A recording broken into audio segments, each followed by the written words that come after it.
Graças te damos, Senhor, por essa oportunidade que nos concede sempre de estarmos unidos em teu nome, em nome de Jesus, em nome de Maria Santíssima. E aqui neste momento, na casa do conselheiro, no dia especial de gratidão, em que todos nós nos reunimos para prestar essa troca de sentimento, de amor, de simplicidade, de tolerância, entre todos nós irmãos que nos reunimos para aprender, para trocar, para sermos solidários. E assim pedimos a Ti, Pai Santíssimo, a Jesus, nosso Mestre, nosso guia, a Maria Santíssima, nossa Mãe, a todos os guardiões do amor e da paz que na espiritualidade estão sempre prestes a nos amparar, a nos conduzir, a nos socorrer. Gratidão pelos estudos do Evangelho, do Livro dos Espíritos e de outros livros que nos ensinam o caminho. Graças, Senhor.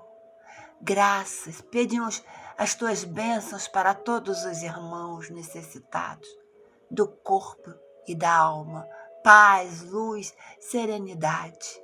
E que nesta noite em que o nosso irmão Wesley Costa vem nos trazer a sua palavra, que os nossos ouvidos estejam prontos para ouvir, aprender, trocar e crescermos em espírito e verdade.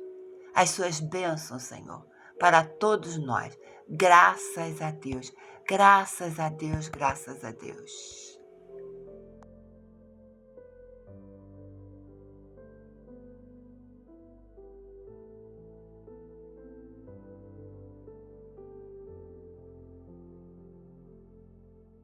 Irmãos e amigos do Centro Espírita Caravana do Conselheiro,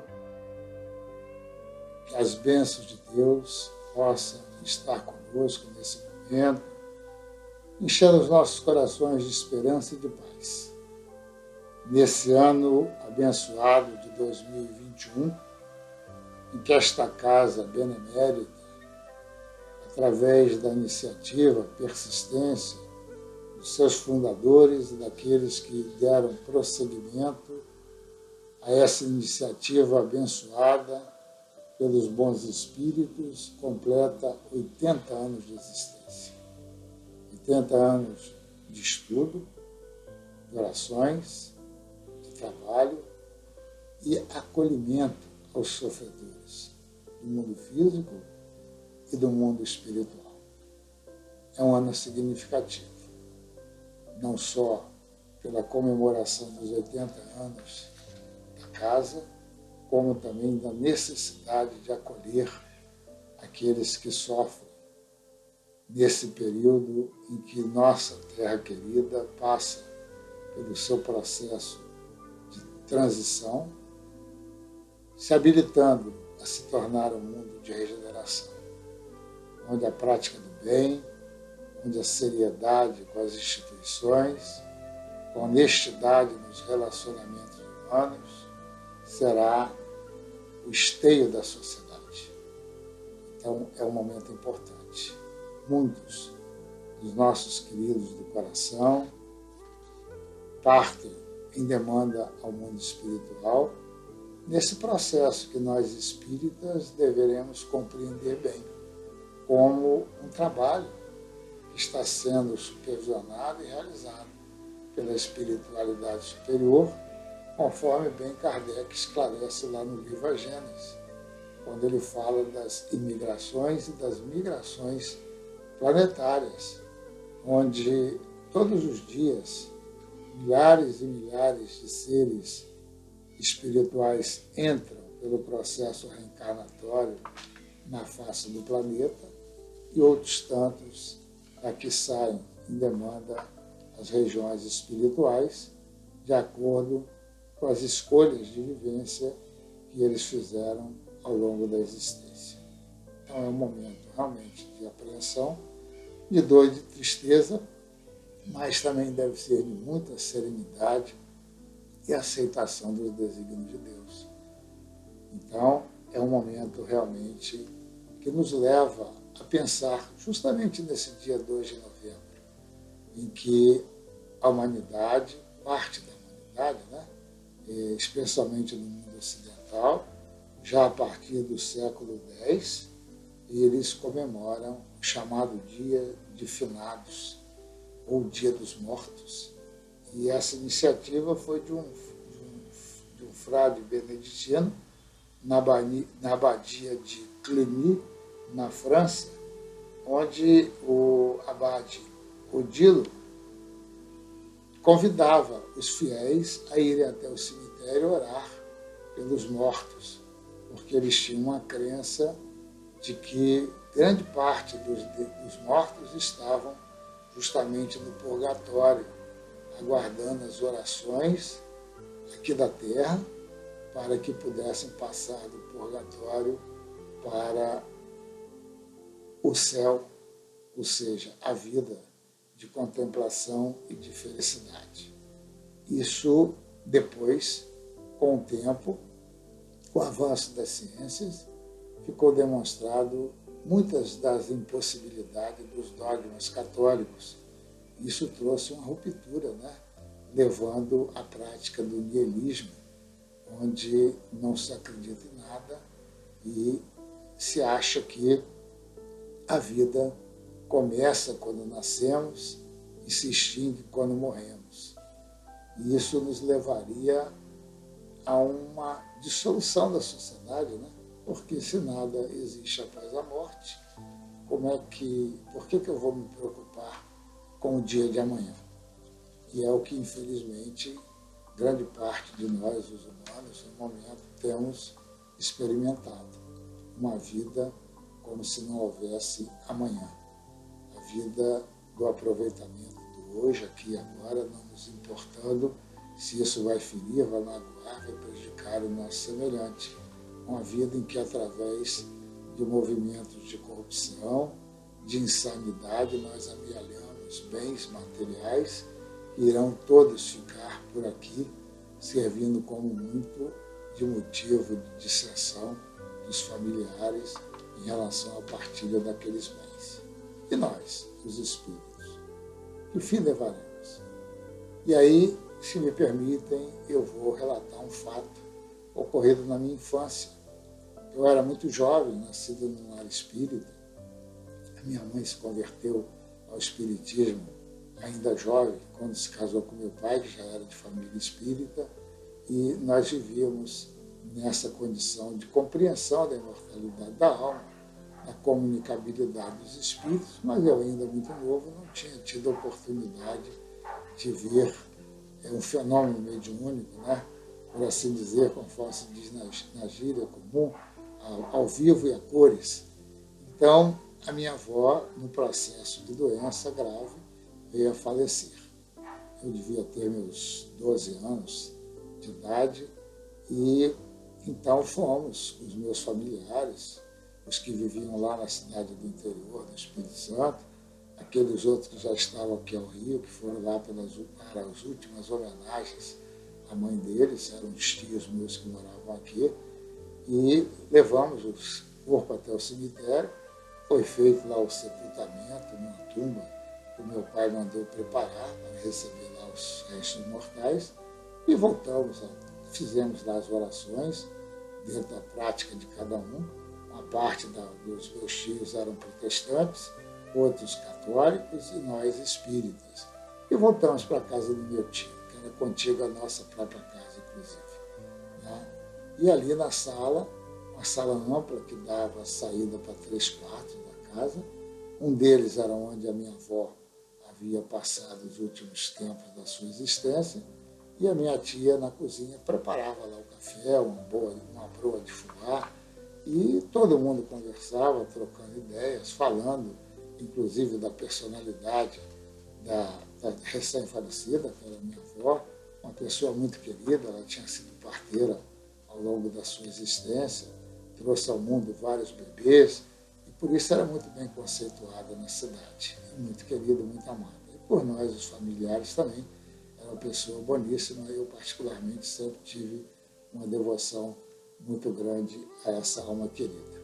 Estávamos ali conversando quando, de repente, um tio nosso, que era protestante e que frequentava a igreja, que ficava justamente em frente à casa espírita onde nós frequentávamos, ele é tomado pelo espírito da minha avó, numa manifestação espontânea, intempestiva, e o espírito dizia que me levaram para aquele lugar, me deixaram lá abandonado, ali não é o meu lugar é aqui, e apontava veementemente para o quarto onde ela estava ainda o seu leito, onde ela havia, digamos, experimentado os últimos dias da sua doença. E nós ficamos todos assim, realmente muito chocados, né? Com aquela manifestação espontânea. A minha mãe, que era espírita, direcionou algumas palavras, conversou com o espírito, esclarecendo e tudo mais. E aí o meu tio acordou daquele transe, sem saber direito o que tinha acontecido e tal, e então passou-se. Então isso para mim foi uma primeira manifestação mediúnica da mortalidade da alma, justamente com a minha avó muito querida, que depois, inclusive, veio dar outras comunicações aí já na casa espírita, falando, inclusive, da sua condição de espírito desencarnado e assistido no mundo espiritual. Isso, para nós, é uma certeza, né? Do nascer, morrer, renascer, ainda e progredir sempre. Tal é a lei, conforme estabelece a doutrina dos espíritos. Então, nesse dia de finados, vamos realmente lembrar dos nossos amados do coração, desses, inclusive, que têm partido nesse verdadeiro avalanche de almas que têm desencarnado, de amigos, de familiares, queridos, nas mais diversas cidades do mundo inteiro, nesses tempos conturbados, de incerteza, inclusive, de incompreensão, quando, ao invés de buscarmos assistir e amparar as almas que sofrem, nós ficamos, inclusive, tomando partido de um lado ou de outro, de uma narrativa ou de outra, de uma ideia ou de outra, e nos esquecemos realmente da tarefa que, inclusive, na reunião comemorativa dos 80 anos da casa, nas palavras iniciais, a dirigente dizia da finalidade da Casa do Conselheiro, conforme a finalidade também de todas as casas espíritas que vivenciam o Evangelho do Cristo naquilo que Kardec estabelece, que é justamente o acolhimento daqueles que sofrem, tanto os encarnados quanto e principalmente os desencarnados, através do esclarecimento para que eles voltem à vida verdadeira na compreensão de que são almas imortais e que aquilo que aconteceu com eles nada mais é do que um estágio normal e natural das leis da vida. E Kardec, então, vai trazer muito bem explicado essas questões da passagem do mundo físico para o mundo espiritual no livro que ele deu o título do Céu e Inferno, e que contrapõe, inclusive, aos dogmas da Igreja, se contrapõe também às ideias materialistas, porque ele nos traz exatamente a certeza da vida, né? Da vida imortal, da vida que prossegue, da vida que continua.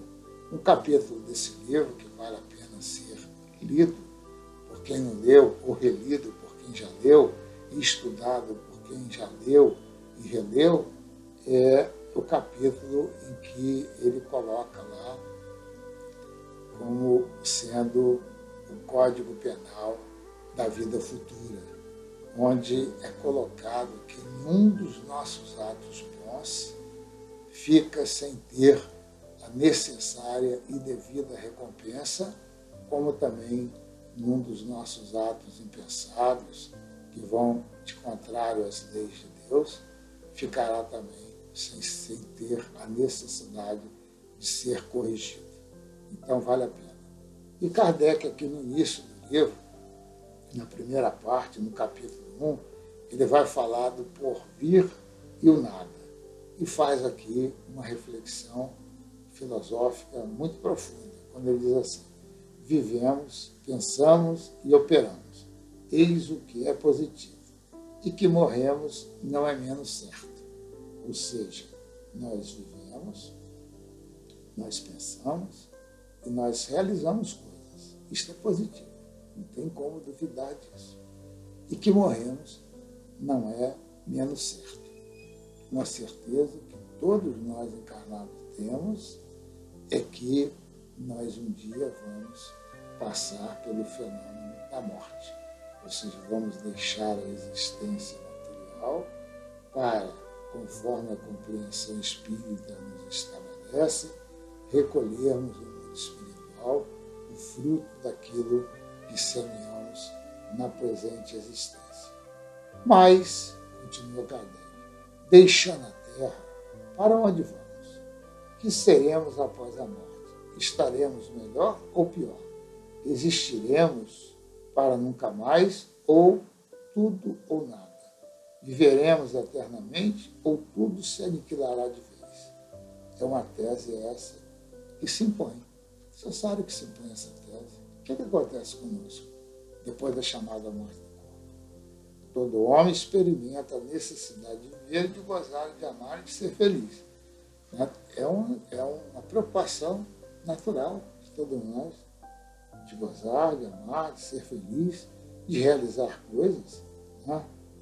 Agora, diz Kardec, dizei ao moribundo que ele viverá ainda, que sua hora é retardada. Dizei-lhe, sobretudo, que será mais feliz do que porventura o tenha sido, e o seu coração irá se rejubilar. Claro.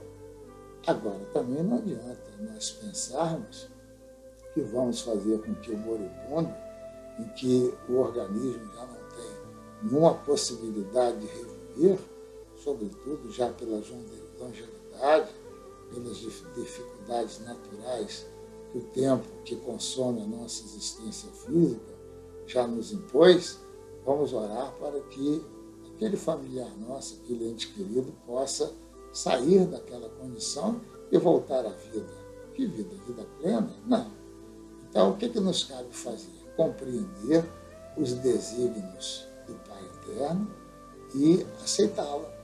E orar, por aquele que está vivenciando aquela experiência, para que ele tenha paz, para que ele tenha calma, para que ele tenha entendimento, que os familiares também tenham essa compreensão. E raciocinar com lógica, o que seria melhor? Permanecer da vida cheios de dificuldades, cheios de limitações, ou desencarnarmos, colhermos o fruto daquilo que semeamos, avaliar a nossa existência e daqui a pouco estar renascendo novamente para uma nova jornada de progresso e de renovação. Olha só, que doutrina consoladora, que o Espiritismo nos traz. A certeza que a vida continua. E mais que isso, quando nós nos despedimos de um familiar nosso que desencarna ou morre, para usar a linguagem comum, nós não estamos dando um adeus permanente, nós estamos dando simplesmente um até logo. No fato que lembramos da minha avó querida, no mesmo dia, horas depois, desencarnada, claro que ainda num estado de perturbação, mas ela já trazendo para nós a convicção de que estava viva, continuava viva, pensando, sentindo, amando, sofrendo, chorando. Então, o que nos cabe é orar para que aquele ente querido se acalme, se compenetre realmente do acontecido e possa, a partir daí, voltar a planejar o seu futuro, a sua existência futura. Muitas vezes até renascendo no seio das nossas próprias famílias, já na condição de um neto, de um bisneto, na condição de um ente querido, de um familiar, que vai nos chegar de novo para continuarmos ainda na jornada, naquela batida que vínhamos, às vezes, combinado desde da nossa encarnação. É por isso que eu tenho pensado e refletido muito nisso, na necessidade de preservarmos a saúde do nosso corpo físico, até os últimos instantes. Por quê?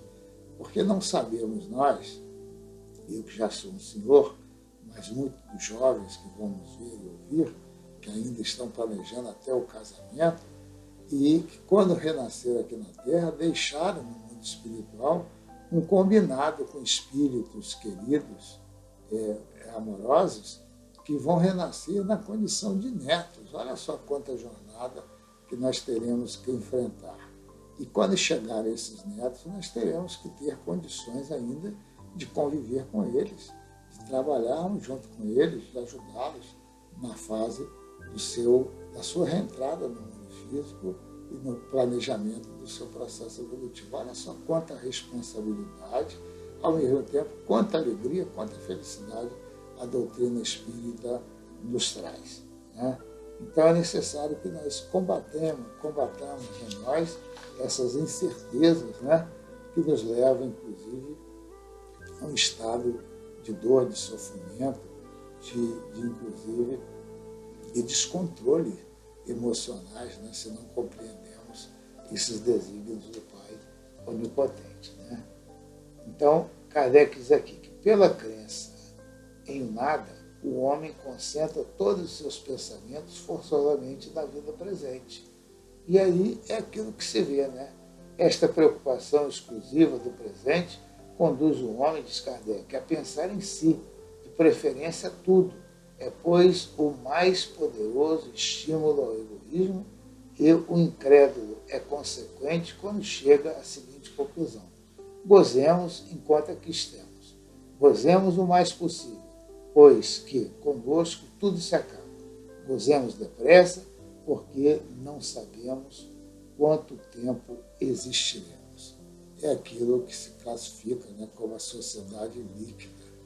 Ou seja, eu vou gozar tudo o que eu puder, aqui e agora, não importa as consequências, não importa se eu estou tirando o direito do outro, se eu estou aniquilando os sonhos de alguém, não importa, porque a vida vai se acabar mesmo. Isso seria uma coisa, está sendo uma coisa funesta para a sociedade humana, né? Essas teorias, inclusive, inteiramente materialistas, tudo se acaba com o corpo e a sociedade passa a viver num ritmo frenético, como se não houvesse amanhã. E aí leva um grande susto.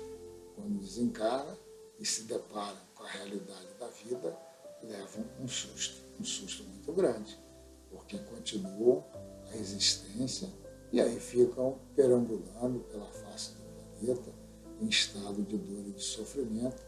O que nos cabe fazer como espíritas cristãos que nós somos é pedir ao Pai Onipotente, aos bons espíritos, que amparem essas almas, esses espíritos, para que eles não fiquem vagando na face do planeta, tentando interferir na existência daqueles que aqui estão vivendo. Esse livro é um livro muito, muito importante, tá? O Céu e o Inferno, Allan Kardec, é o quarto livro da codificação.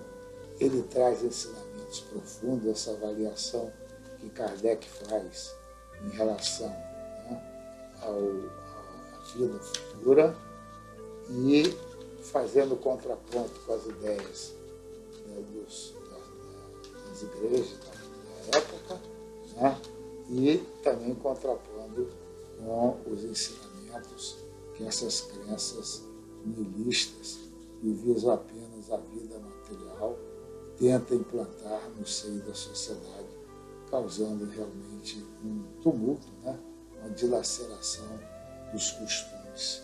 E Kardec depois vai apresentar no capítulo 2 uma série de comunicações, de entrevistas, né, se pudéssemos chamar assim, com os espíritos desencarnados.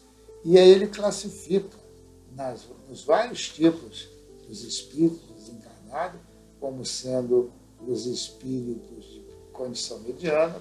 Primeiro ele começa, obviamente, com os espíritos felizes, depois ele traz aqui os espíritos sofredores, depois ele traz os espíritos suicidas.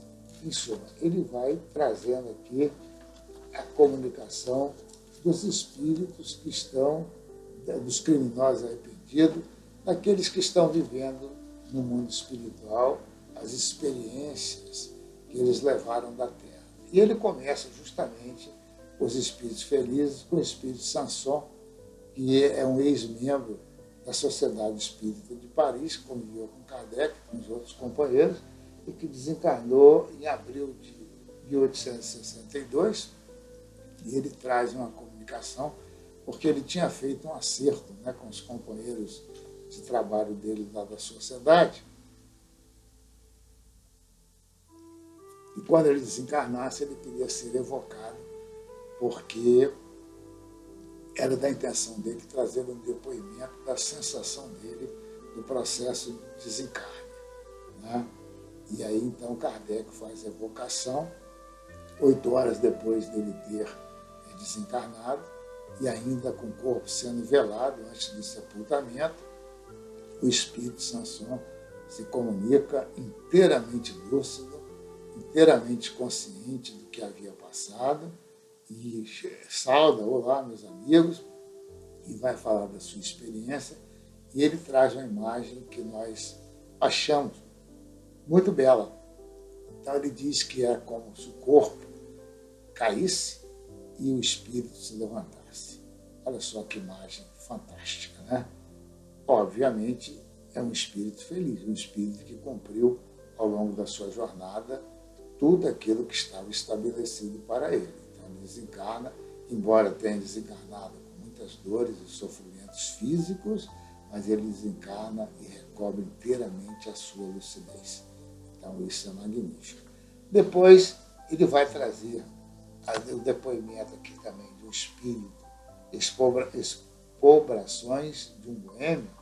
Então ele fala do espírito encarnado, essa comunicação foi dada em Bordeaux em 1862, um espírito que havia vivido uma vida de boemia, né? Entregue aos prazeres, à luxúria, à bebida, e realmente desencarna numa condição sofrível, né? Como ocorre com todo mundo que faz uma existência plenamente dedicada à materialidade. Quando chega no mundo espiritual, se depara com uma outra realidade e aí sofre muito. Mas o espírito se arrependeu e ele se projeta na sua vida futura, querendo realmente se redimir dos seus erros. E aí ele tem um espírito benfeitor que o acompanha, que o ampara, que o instrui. Isso demonstrando o quê? Demonstrando que, conforme de Jesus, nenhum dos filhos de Deus está desamparado. Por maior que sejam os nossos equívocos, sempre teremos o amparo, a proteção dos espíritos benfeitores que vêm nos trazer realmente o reconforto e a possibilidade de nos reabilitarmos perante as nossas faltas, perante os nossos erros. Então, é um livro belíssimo, um livro muito importante, que nos traz realmente uma compreensão muito exata da existência após a morte, e nós próprios que trabalhamos nas instituições espíritas e que lemos os relatos aí de André Luiz, que nos dão conta, inclusive, dos processos obsessivos, por vezes nós atraímos pelos nossos próprios sentimentos, pelas nossas próprias atitudes, né? Conforme está na carta de Tiago, que ninguém é tentado a não ser na sua própria concupiscência, ou seja, nós atraímos para junto de nós de acordo com os nossos sentimentos, com os nossos pensamentos.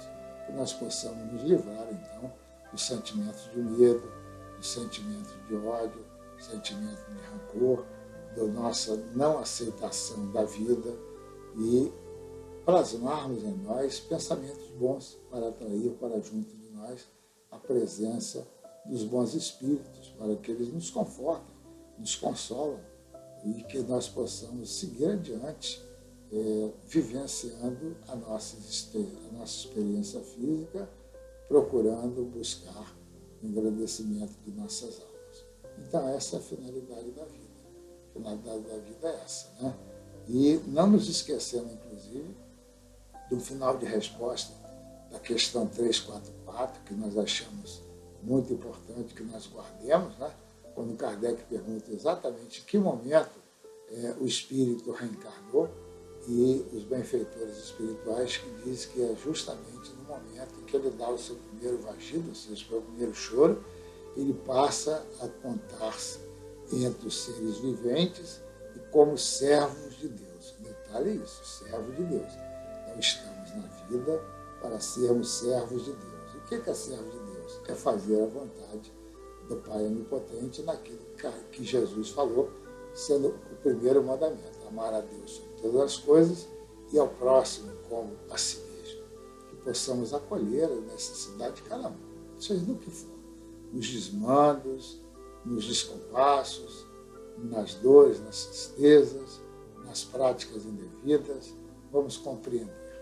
E finalizando, eu convido aos nossos irmãos e companheiros para que levemos o nosso pensamento ao Pai Criador, nesse ano tão abençoado, dos 80 anos da casa, nesse ano que estamos tendo tanta oportunidade de acolhimento, para pedir que Deus do amor e de bondade nos proteja, nos oriente, que possamos contar sempre com a presença dos bons espíritos e que, ao assimilarmos aquilo que eles nos trazem de orientação, pelo processo intuitivo, nós possamos buscar colocar em prática e que Deus possa amparar e sustentar a toda a humanidade nas suas dores, nas suas incompreensões, nos seus sofrimentos.